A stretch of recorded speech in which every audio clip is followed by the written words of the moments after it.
નમસ્કાર. આજે આપણે ટ્રેડિંગની દુનિયામાં થોડા ઊંડા ઉતરીશું, પણ ચાર્ટ્સ કે ઇન્ડિકેટર્સ પર નહીં. આજે વાત કરીશું આપણા મનની, આપણા મનોવિજ્ઞાનની. ઘણા કહે છે ને કે ટ્રેડિંગમાં 80% તો સાયકોલોજી જ છે. બિલકુલ સાચી વાત. અને આ વિષય પર માર્ક ડગલાસનું જે પુસ્તક છે, ટ્રેડિંગ ઇન ધ ઝોન, એ ખરેખર સીમાચિહ્ન રૂપ ગણાય.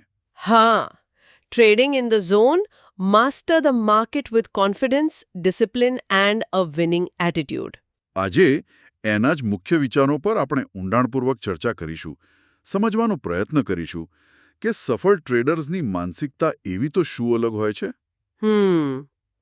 ઘણીવાર એવું થાય છે, બરાબર ને, કે બધી તૈયારી હોય, સ્ટ્રેટેજી પાકી હોય, પણ જેવો ટ્રેડ લઈએ એટલે અંદર ગડમથલ શરૂ.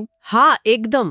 કાં તો ડર લાગે કે નફો જતો રહેશે, અથવા ખોટ ચાલતી હોય તો બસ આશા રાખીએ કે પાછું આવશે. અને નાની ખોટ મોટી થઈ જાય. બરાબર. જો આ બધું જાણીતું લાગતું હોય તો ડગલાસ કહે છે કે પ્રોબ્લેમ સ્ટ્રેટેજીમાં ઓછો અને આપણા માઇન્ડસેટમાં વધુ છે. એમ જ. એમની મુખ્ય દલીલ એ જ છે કે ટ્રેડિંગના મોટાભાગના સંઘર્ષનું મૂળ આપણી માન્યતાઓ, આપણા ડર અને બજારને જોવાની આપણી રીતમાં છે. એટલે આ પુસ્તક છે ને, એ કોઈ નવી ટ્રેડિંગ સિસ્ટમ નથી આપતું. એ તો મનને એમ સમજો ને કે રીપ્રોગ્રામ કરવાની એક ગાઈડ જેવું છે. રીપ્રોગ્રામ. રસપ્રદ. હા, મગજને પ્રોફેશનલ ટ્રેડરની જેમ વિચારવા માટે તૈયાર કરવાનું. એવી સ્થિતિ મેળવવાની જ્યાં પેલો ડર, લાલચ, નિરાશા કે પછી અતિશય ઉત્સાહ એ બધું આપણા નિર્ણયો પર હાવી ના થાય. જેને ડગલાસ ઝોન કહે છે. બરાબર. એ જ ધ ઝોન, જ્યાં ટ્રેડિંગ એકદમ સહેજ લાગે. તો આજની આપણી ચર્ચાનો હેતુ એ જ છે કે આ ઝોનમાં પહોંચવા માટે કયા મુખ્ય વિચારો, કયા માનસિક બદલાવો જરૂરી છે એ સમજીએ. ચાલો, તો શરૂ કરીએ. ડગલાસના મતે સૌથી મોટી સમસ્યા કઈ છે? એમણે કહ્યું કે આપણે વાસ્તવિકતાનો પ્રતિકાર કરીએ છીએ. એટલે કે ટ્રેડર્સ બજાર સામે લડ્યા કરે છે. પોતાની અપેક્ષાઓ લઈને આવે છે કે બજારે આમ જ કરવું જોઈએ. હા, અને જ્યારે બજાર એમ નથી કરતું ત્યારે દુઃખ, ગુસ્સો, ડર બધું અનુભવાય છે. જાણે બજારે દગો કર્યો હોય. તેનો પ્રવાહ છે, ખરીદનાર અને વેચનારનો મેળાવડો. એ સારુંય નથી, ખરાબ પણ નથી. આપણે એટલે કે ટ્રેડર્સ પોતાની લાગણીઓ એના પર થોપી દઈએ છીએ. ખોટ જાય તો લાગે કે બજારે કંઈક લઈ લીધું, અને નફો થાય તો જાણે આપણે જીતી ગયા. બરાબર. પણ હકીકતમાં બજારને તો આપણી પડી પણ નથી. એટલે ડગલસ ભાર દઈને કહે છે કે પહેલું અને કદાચ સૌથી અઘરું પગલું છે એ સ્વીકારી લેવું કે બજાર ગમે ત્યારે કંઈ પણ કરી શકે છે. કંઈ પણ થઈ શકે છે. હા, સંપૂર્ણ અનિશ્ચિતતા. આ સ્વીકારવું અઘરું છે, કારણ કે આપણું મન તો નિશ્ચિતતા ખોજે, કંટ્રોલ ખોજે. સાચી વાત. પણ જે ક્ષણે આ અનિશ્ચિતતાનો સ્વીકાર થાય છે ને, ડરની પકડ ઢીલી પડવા માંડે છે.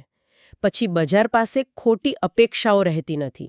આ સ્વીકૃતિનો મુદ્દો ખરેખર પાયાનો છે, અને એ આપણને ડગલાસના બીજા મહત્વના વિચાર તરફ લઈ જાય છે.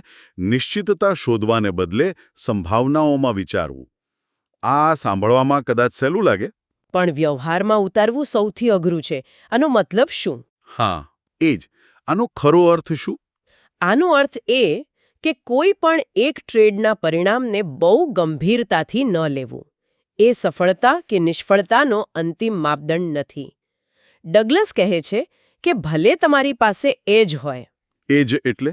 એજ એટલે એવી કોઈ સિસ્ટમ કે પદ્ધતિ જે લાંબા ગાળે ઘણા બધા ટ્રેડ્સ પર નફો કમાવી આપવાની શક્યતા એટલે કે સંભાવના વધારે ધરાવતી હોય.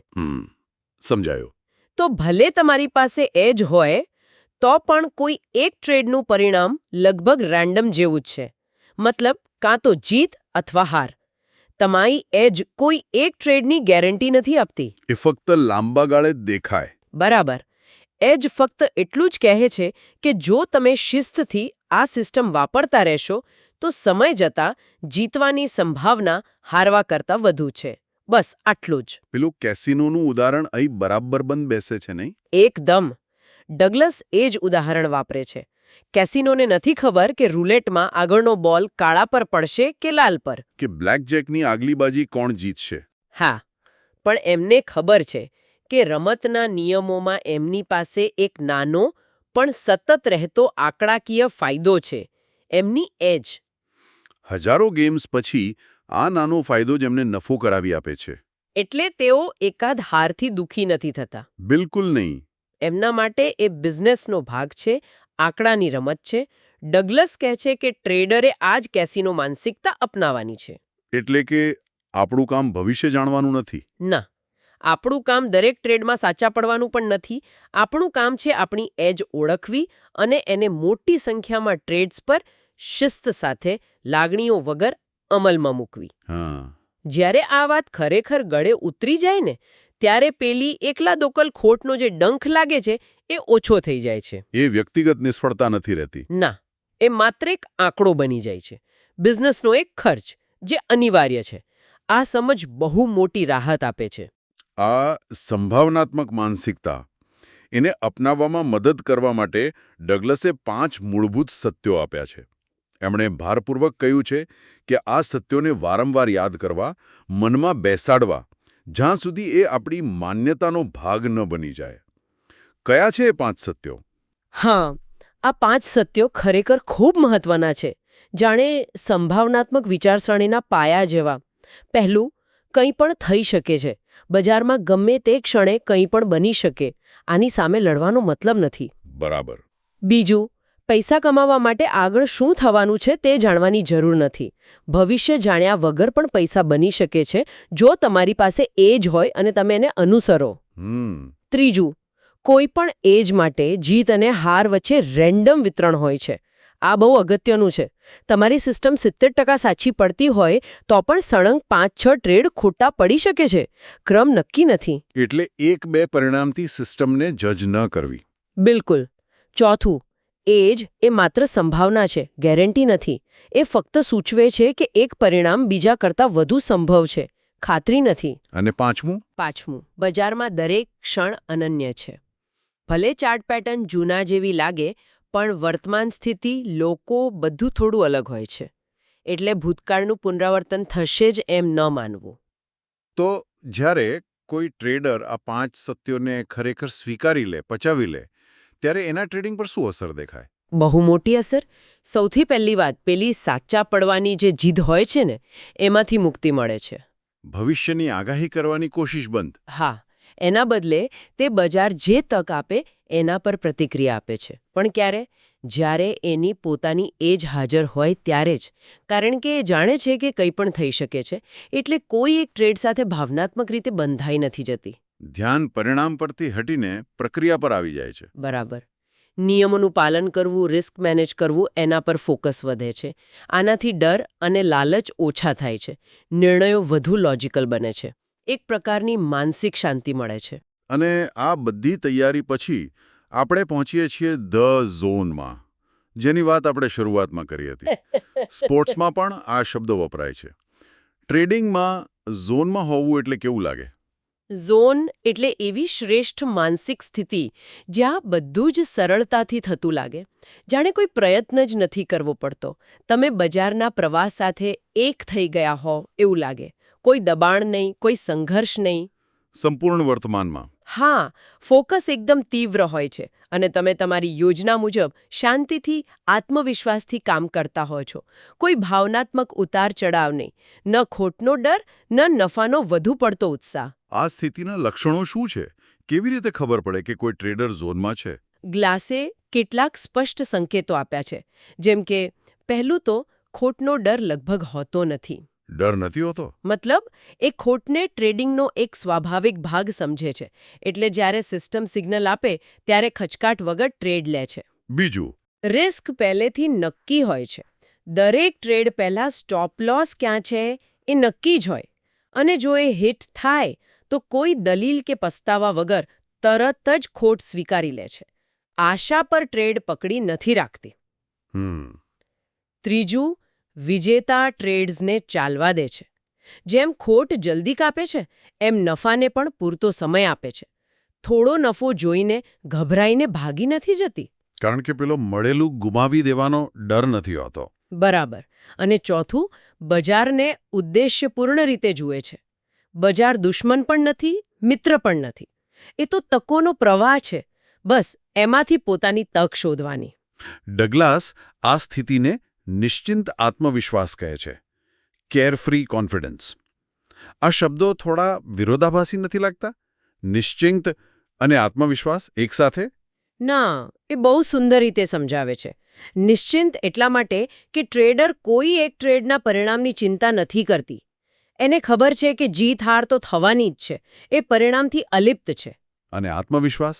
આત્મવિશ્વાસ એટલા માટે કે તેને પોતાની જાત પર, પોતાની સિસ્ટમ પર અને પોતાના નિયમો પાડવાની પોતાની ક્ષમતા પર પૂરો ભરોસો છે. એ જાણે છે કે બજાર ગમે તે કરે, તે પોતે હંમેશા શિસ્તબદ્ધ રહીને પોતાની યોજના મુજબ જ કામ કરશે. આ વિશ્વાસ પરિણામની આગાહી પર નથી, પણ પોતાના પરના નિયંત્રણ પર છે. એટલે બાહ્ય પરિણામોની ચિંતા વગર આંતરિક શિસ્ત પર વિશ્વાસ. બરાબર. એ જ છે નિશ્ચિંત આત્મવિશ્વાસ. બાહ્ય અનિશ્ચિતતા વચ્ચે આંતરિક સ્થિરતા. આ જ ઝોનની તાકાત છે. તો આટલી ચર્ચા પછી જો આપણે આખા પુસ્તકનો સાર કાઢવો હોય, મુખ્ય બોધપાઠ તારવવા હોય, તો શું કહી શકાય? મને લાગે છે કે 4 મુદ્દા ખાસ ધ્યાન રાખવા જેવા છે. પહેલું, માનસિકતા જ બધું છે. તમારી સિસ્ટમ ગમે તેટલી સારી હોય, જો મન ડરપોક કે લાલચું હશે તો એ સિસ્ટમ કામ નહીં આવે. ટેકનિકલ નોલેજ જરૂરી છે, પણ સાયકોલોજી વગર અધૂરું છે. સાચી વાત. બીજું, અનિશ્ચિતતાને સ્વીકારો, એની સામે લડો નહીં. બજાર આપણા કંટ્રોલમાં નથી. આ સત્ય સ્વીકારવાથી જ ડરમાંથી મુક્તિ મળે છે. અપેક્ષાઓ છોડો, નિરાશા ઘટશે. ત્રીજું, કેસિનોની જેમ વિચારો, જુગારીની જેમ નહીં. એક ટ્રેડ પર ધ્યાન આપવાને બદલે લાંબા ગાળે તમારી એજ પર ફોકસ કરો. પ્રક્રિયા મહત્વની છે, એકલ દોકલ પરિણામ નહીં. અને ચોથું, 100% જવાબદારી લો. તમારા દરેક નફા કે નુકસાન માટે તમે જ જવાબદાર છો. તમારી માનસિકતા, તમારા નિર્ણયો, તમારું શિસ્ત. બજારને દોષ દેવાનું બંધ કરો. જવાબદારી સ્વીકારશો તો જ સુધારો થશે. ખરેખર ખૂબ જ મહત્વના મુદ્દાઓ છે. અને એ સ્પષ્ટ છે કે આ પુસ્તક કોઈ રેડીમેડ ફોર્મ્યુલા નથી આપતું. બિલકુલ નહીં. આ કોઈ જાદુઈ ચિરાગ નથી. આ તો એનાથી ઘણું ઊંડું છે. તે એક સાયકોલોજીકલ બ્લુપ્રિન્ટ છે. અનિશ્ચિતતા અને જોખમ ભરેલા વાતાવરણમાં શ્રેષ્ઠ દેખાવ કેવી રીતે કરવો, એની ગાઈડ છે. એ આપણને આપણી અંદરના અવરોધોનો સામનો કરવા પ્રેરે છે. હા, પેલો ખોટનો ડર, પૈસા ગુમાવવાનો ડર, હંમેશા સાચા પડવાની જીદ, જૂની ભૂલોનો ભાર, આ બધાનો સામનો કરવાનું કહે છે. ડગલસનો છેલ્લો સંદેશ સ્પષ્ટ છે. બજાર પર માસ્ટરી મેળવતા પહેલા પોતાની જાત પર માસ્ટરી મેળવવી પડશે. મન અને લાગણીઓ પર કાબૂ મેળવવો પડશે. ખૂબ સરસ. તમે આખા પુસ્તકના હાર્દને બહુ સારી રીતે સમજાવ્યું. તો આજના આ વિશ્લેષણના અંતે ડગલસનો એ જ મુખ્ય વિચાર ફરી યાદ કરીએ. બજારો પર વિજય મેળવવો હોય તો શરૂઆત પોતાની જાત પર વિજય મેળવવાથી કરવી પડે છે. સફળ ટ્રેડિંગ એ બહારના પરિબળો કરતાં વધુ તો આંતરિક શિસ્ત અને માનસિક નિયંત્રણની રમત છે. અને આ ચર્ચા પૂરી કરતા પહેલા એક વિચારવા જેવો પ્રશ્ન, જે ડગલસના સિદ્ધાંતોની વ્યાપકતા બતાવે છે. ટ્રેડિંગ સિવાય જીવનના બીજા કયા ક્ષેત્રો છે જ્યાં આપણે સતત અનિશ્ચિતતા અને દબાણ હેઠળ નિર્ણયો લેવા પડે છે? ઘણા ક્ષેત્રો છે. બિઝનેસ ચલાવવામાં, કારકિર્દીના નિર્ણયોમાં. હા, રમતગમતમાં, સંબંધોમાં પણ કદાચ. આ બધામાં પેલી નિશ્ચિતતાની શોધ છોડીને અનિશ્ચિતતાને સ્વીકારીને અને સંભાવનાઓમાં વિચારવું એ કેટલું ઉપયોગી થઈ શકે. કારણ કે આ પાઠ માત્ર ટ્રેડિંગ સ્ક્રીન માટે નથી, પણ જીવનના દરેક એવા પાસા માટે છે જ્યાં આપણે અજાણ્યાનો સામનો કરવો પડે છે. ખૂબ જ સારો મુદ્દો. અને આ વિચાર સાથે જ અમે આશા રાખીએ છીએ કે માર્ક ડગલસના પુસ્તક ટ્રેડિંગ ઇન ધ ઝોન પરની આ ઊંડાણપૂર્વકની વાતચીત સૌને ઉપયોગી લાગી હશે. અમારી સાથે જોડાવા બદલ આભાર. ફરી મળીશું.